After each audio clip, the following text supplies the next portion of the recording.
the last 2 weeks, I've been absolutely obsessed with a rock band from the 1980s, and I've gone properly down a rabbit hole. And there's a reason why I've gone down this rabbit hole that I'm going to share with you today, and how it's going to help you ultimately figure out what it means to be a creator, to be an artist, and what it means to actually have a creative identity, to actually have a spine, what I call a spine in your brand. I'm just going to move this. A spine to your brand rather than picking a niche. So the first thing I want to establish here before I talk about this rabbit hole I've gone down, you don't need a niche. You need a spine. You need a clear identity that you project out into the world. That is, in 2026, the creators that are going to win aren't experts. They're identity shapers. And to be an identity shaper, you have to have an identity yourself. You have to have a strong sense of who you are. Otherwise, you're never going to create the art that actually scales. Because here's another trap. Here's a thing that a lot of creators fall into. They get stuck in the commerce trap. I know. Ask me how I know. I know because I've been stuck in that trap for years. Until lately, where I liberated myself creatively. If you watched last week's video, you'll see that I've been writing a screenplay. That is part of my creative liberation. But I don't want to introduce too many ideas here. And by the way, I'm sat on my bed, so surfboard in the background. So it's raining. So I like to go out on a walk with you guys. But today, we're sat on the bed. Okay, so let's talk about the importance of a creative identity. So this rock band, I absolutely love their music. Like, they create some of the best music I've ever heard. It's timeless. And one thing that I really noticed wasn't necessarily, like, the music was great, but one thing that really drew me to them was actually the frontman. The frontman. So this band is a band called INXS, and the frontman is a magnetic individual with a very long trail of ladies that he dated and did various things with. He co-wrote the songs with one of the band members called Andrew Farris, but he was responsible, this rock star was particularly responsible for writing the songs and the melodies. So the lyrics he wrote, the melodies he wrote primarily, and he delivered them. So he was a very talented person. But once I started digging deeper and deeper, I started uncovering more things about this guy. I started asking myself, like, what makes a rock star? Because rock stars are the epitome of status. They're the epitome of magnetism. They get paid what they want. They often get rich for performing their music, which is really a creative expression. They outclass majority of creators, but they're creators. They're artists. Anyway, this frontman, his name is Michael Hutchence, and he's an Australian guy. The band's Australian, and it was a bit of a tragic story, because what happened is he actually ended up in 1997, I believe. Like, everything was going so well. Like, he had the girls, he had the hit records. They produced a record called Kick, which is a creative masterpiece, widely regarded as a creative masterpiece.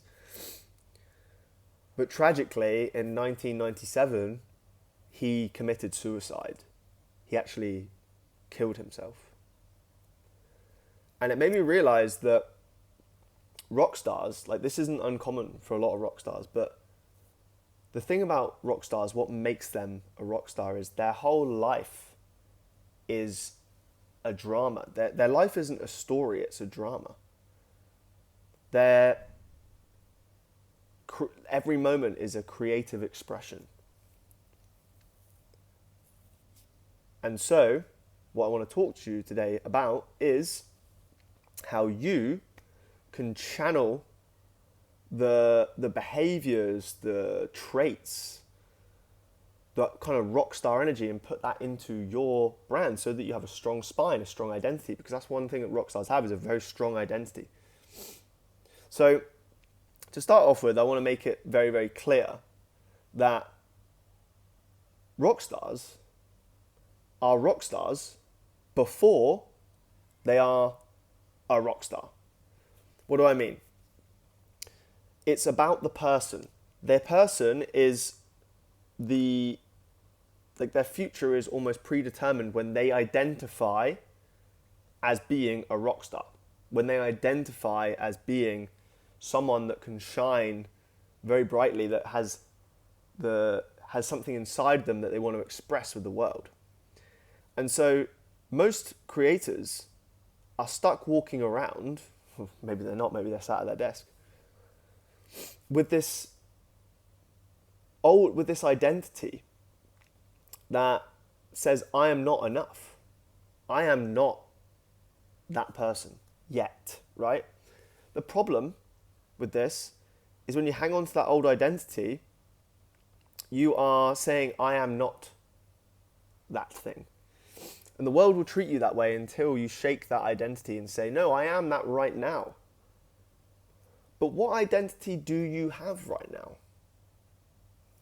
I'm an aspiring creator. I'm a copywriter. I am a content creator, right? It's not actually enough to take you to the next level. 95% of creators fail. They never make it. Not because they're not talented, not because they don't work hard. It's because they're clinging on to an old identity, an identity that says, I'm just an aspiring creator. But the problem with this is rock stars they didn't see themselves as rock stars per se. There's a quote from Michael Hutchence where he says, I never saw myself as a rock star. I saw myself as an artist. I saw myself as an artist that liked poetry. He was obsessed with poetry from a young age. And so I realized from this, so leading on to the next point, okay, so if your identity is I'm an aspiring creator and not I'm a successful artist, I'm a famous artist, right? What happens is you get stuck in a box that can't expand. You are stuck in that box. That's how the world will see you. So when you shift from being a creator with a business to an artist who strives for creative satisfaction over money, even impact, so to speak, you're expressing yourself. That is when things really start clicking. So one thing I noticed is about Michael Hutchence is he didn't get inspiration where most people get inspiration. These days, let me guess. If you're watching this right now, I'm guessing you've heard of Alex Hormozy. I'm guessing you've heard of probably Think and Grow Rich. I guess you've probably heard of maybe someone like Eckhart Tolle. Right? These are some typical self-help, business related, to some extent, business and self-help related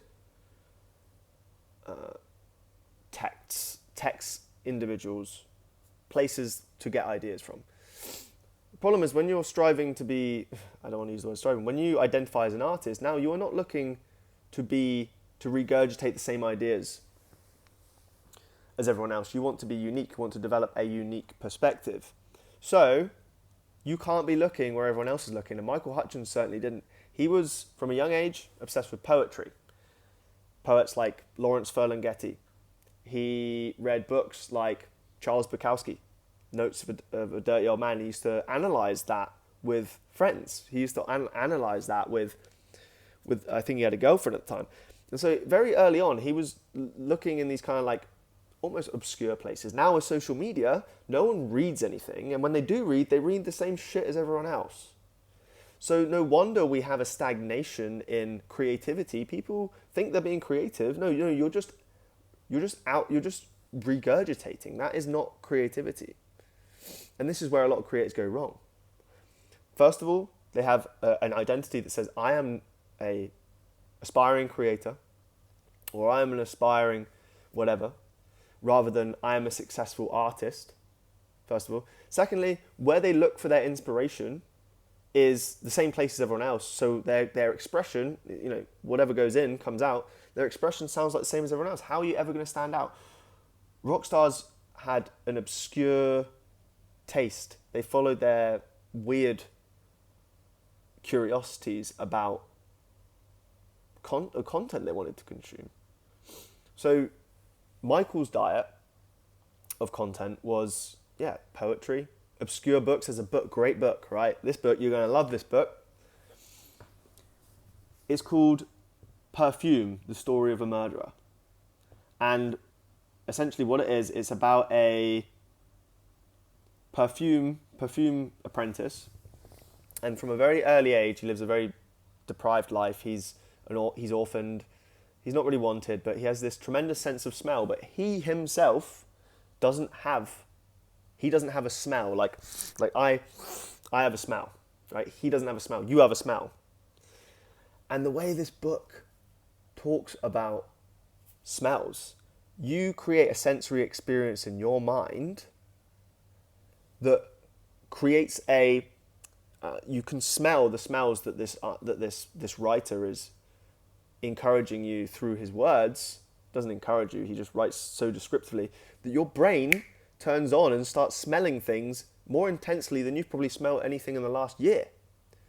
It's a sensory odyssey, and it's a sensory experience like no other. And a lot of the smells are bad smells, so it's kind of like weird psychological horror at the same time.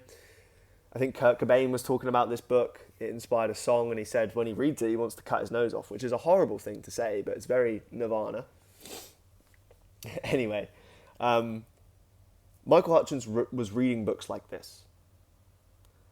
And I started to realize we need to get out of the box when it comes to the content we're consuming. So if you want to have a spine, a unique outlook that people are very attracted to, you want to become a rock star, you need to move and operate like a rock star does, which isn't just, I'm going to go and read poetry. It isn't, I'm going to go and read that book, Perfume. It's, I'm going to follow my curiosities. I'm going to follow the things that interest me. I'm prepared to be weird, nerdy, strange, because I'm interested in it. Like, a little bit like this. I've looked into this thing. I'm now like, do you know what? I've always loved rock music. Rock music kind of dying now. They don't make music like they used to. I don't listen to any modern rock music, but it's, for me, that was my musical education. So what am I doing? I'm following my curiosities. People will resonate with it a lot more because it's unique. I'm combining now my love of rock and my content creation and my income all together now. And now we've gone down this rabbit hole of Michael Hutchence and what makes a rock star, essentially, because that's what you need to be. That's how you become magnetic. Okay, so we're on 2 points here. Number one is the identity that you're carrying around, and number two is your influences. Where are you actually getting your content from? Are you doing what everyone else is doing and consuming Hormozy bollocks? Or are you actually going down rabbit holes that you're interested in, that matter to you? Rick Rubin famously said, you want to notice things that other people can't see. And he's got a great book called The Creative Act. Okay, more, onwards. Next is, what was the next point? Okay, so when it comes to, so we've got influences, we've got identity. The next thing, bugger, I've completely forgotten the third thing. I am just winging it here at the end of the day. But I'll just keep going and see if it comes up. So becoming this individual requires you to start leading yourself, following your own intuition, following your own interests. That's what makes you magnetic. When you start bringing ideas to the table that no one had thought of, connecting it with the thing they currently care about, that is what Dan Coe, who's a great creator out there, talks about, developing a unique perspective. So I spoke about the spine. There we go, the spine. I spoke about the spine that you need. A spine is this strong sense of who you are. Because when you know who you are, people latch onto that. Because there is nothing more charismatic and more magnetic than somebody who knows who they are. Because most people don't know who they are. They need permission. Most people are desperate for somebody to tell them who they are. That is your job. I tell my clients this. I say, don't sell a product, sell an identity. Why? I tell them to sell an identity because products, honestly, everyone's got a good product. Everyone's got good testimonials. Everyone's got all this crap, right? And right now I'm talking about whatever you're selling as a creator. I like coaching and doing that coaching business, well, not having a business, just having that freedom machine there. That's why I like coaching. I like connecting with people. But you sell an identity because most people are crying out for an identity because they don't know who they are. So you essentially are not selling a product, you're selling them an identity. You're selling them, for example, my product is the 3-Hour Creator. Okay? It's a system where you turn your audience into 10K a month plus. Same system I used to scale to 15K a month. Same system Matt used to make 20K in 5 days. Same system that countless, over 80 people have benefited from now. But anyway, whatever. But I'm not selling, the system is kind of cool, but what I'm selling is the identity of being a 3-hour creator. You need to assume a new identity. I get my workday done in 3 hours a day. That's hard. But the point is, but it's harder than just grinding all day. Of course you get results if you grind all day. What's difficult is actually getting it done in three hours a day because you've got to push for it. You've got to change. You've got to transform your mindset. So I'm selling the identity. Because when people adopt a new identity, their behavior changes. And when their behavior changes, you don't have to do anything anymore. Oh, wait, hang on. You don't have to babysit somebody when they assume a new identity. That is a true transformation. That will do more. If you're a coach or a creator that sells digital products, if you are able to give somebody an identity, you will create massive behavior change in them that you couldn't do with a million motivational voice notes, motivational texts, course material, whatever you're selling, right? You need to give people an identity. And that is what rock stars do. They have a strong identity, whether that's super left wing, super save the planet. Kurt Cobain was very rebellious, but like a rebellious nice guy, like a lovable rebel that was very respectful to women, and these are the kinds of things you need to get certain on in yourself if you're going to become a niche of one, a rock star that doesn't actually conform to any rules except for their own. You need an identity. You need a strong identity yourself. I guess there's a theme here as identity. You change your identity with your influences. They will help you create a new identity. And then also your mindset. Am I stepping into this identity? Am I identifying now as an artist? Because I personally don't want to be an aspiring creator. I also do not want a fucking business. I want to create and get paid for it. What I call getting paid for being yourself. How cool is that idea for starters? And who has done that and become often wildly wealthy, wildly rich? Well, Michael Hutchence had a house in France. He had a house in the UK. He had a house in the Gold Coast, a resort. He had businesses. He had a bowling alley, I think, randomly. He bought a Aston Martin, the same one from James Bond. He bought that for $500,000 cash. Why? Because he stopped being I don't think he ever was, but he stopped identifying as aspiring and just said, I am a fucking artist. And here's the thing you need to understand. Commerce, so right now you're probably trying to sell an offer, you're probably trying to grow your audience, probably trying to get leads, probably maybe you're trying to sell some digital products, whatever it is, right? Here's something you need to realize. Businesses can scale, but nothing scales like art. Nothing scales like art. And what is art very tied to? Brand. Nothing scales like art and brand. You could paint one painting, and that could pay you for the whole of your life. You could create one important offer that is not a product, that is an identity, and you can get paid consistently. So why am I banging on the drum of the rockstar thing? Well, think about how many people follow a band around. Like, I think INXS on their last tour, they had like 2 million people that viewed their shows. And they're not the biggest band in the world. 2 million people paid to see them. And it was because a big thing of that was Michael Hutchence, the rock star at the front. The magnetic personality.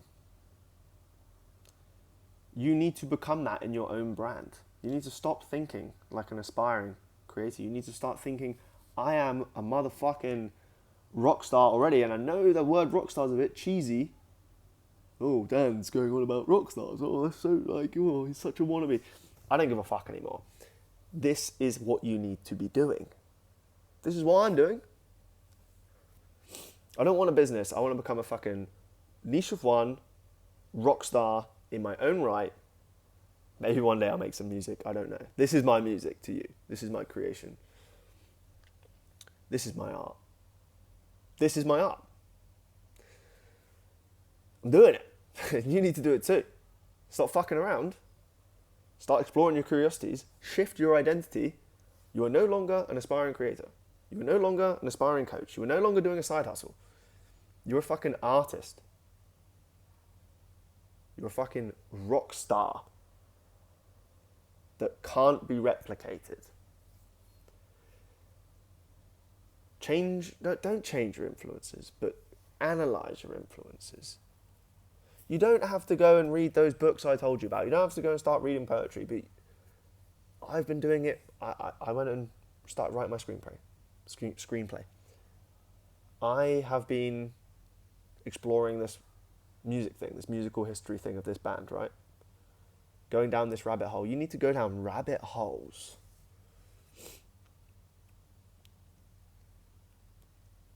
And then just whatever books you've got that you enjoy, start reading them. Like every morning I'm reading Neville Goddard at the moment. I've read it before, but I'm reading it again. And I pull out the ideas and I go and write tweets about them. And if they're good, I make them, I build on them.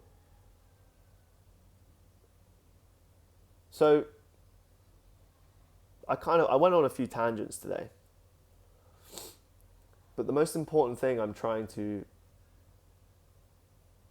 the purpose of this is to hopefully change your perspective of how you're viewing your creator business. And how you're identifying yourself. What you're prioritizing. Are you prioritizing getting a buck through the door, which I don't blame you. Hey, we're all going to make money. But what are you putting first? Are you putting creative satisfaction first? Or are you putting the money first? Because an aspiring creator is just trying to make ends meet. Last thing I'll say. This is really, really important. So we're talking about being a rock star before you're actually the rock star. This is how I'm going to end this today. My voice just cracked there. It took 10 years and 5 albums for INXS to have their big break. They released an album called Kick, which is widely renowned as a masterpiece, and every album since has been of a very high standard. Although Hutchins, rest in peace, passed away in 97. It was released in 87. 87 was Kick, right? But it took them 10 years to get there. 5 albums. You have to love what you're doing. You have to love it. You have to love what you are doing so much that you will do anything it takes to keep pushing on with that craft of yours, with that dream of yours. I heard that Michael Hutchins got recognised multiple times on a trip that he went up to the mountains in Sydney by these random country folk. They all recognised him. He was famous. He didn't have a dime in his pocket. Didn't have a dime in his pocket. He was broke as fuck. But what did he have? That character, that dream, that persistence, that identity. Money eventually catches up with fame. This isn't about getting famous. But it wouldn't be a bad thing if you did get famous. This is about enjoying what you do so much that nothing can stop you. And you're not doing it for money, you're doing it for creative satisfaction. You're doing it to enjoy your life. And you're doing it so every moment feels alive.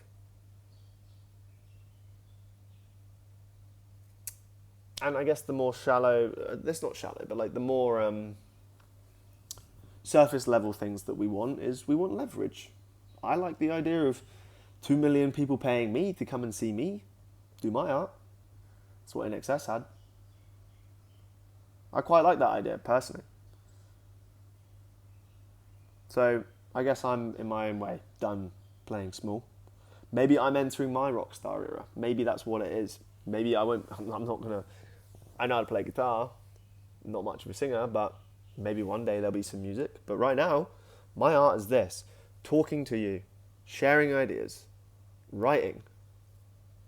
Coaching. I love coaching. I love working with amazing people who want to make a positive change, that want to move forward in their life, in their income as well. I like helping people make money. Why? Because it gives you freedom.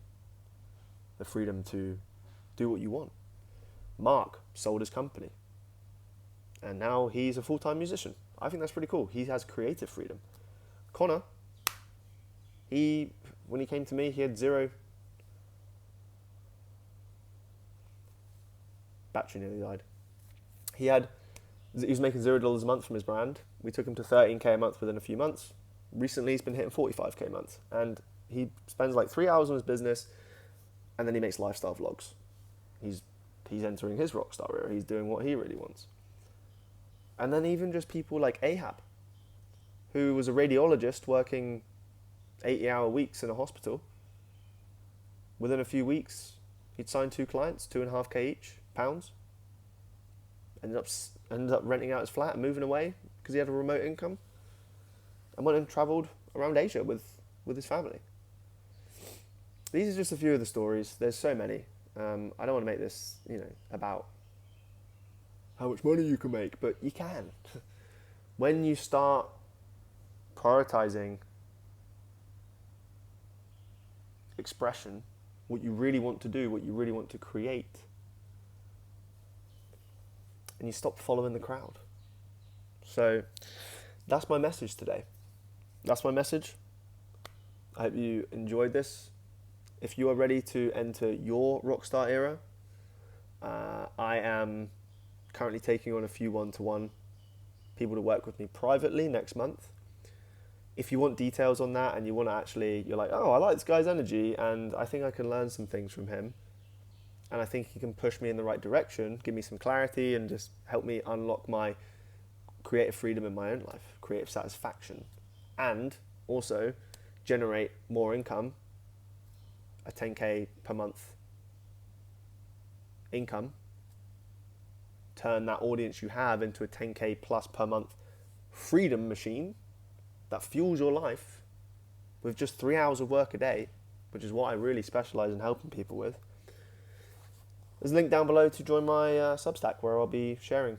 I'll basically be putting out offers at the end of my emails, and you can see how you can work with me. No direct way to work with me here. You have to go through that link. And don't worry, I'll be in contact. That's it for today. Sitting on my bed. I hope you vibed with this. I hope you resonated with this. I just went off the cuff today, so this is what came out. Could talk for hours on this, but I'm going to let you go, and I'm going to go get some dinner, I think. I've got a poker night tonight. Hit that link down below, join my Substack for more, like and subscribe, and I'll see you in the next one.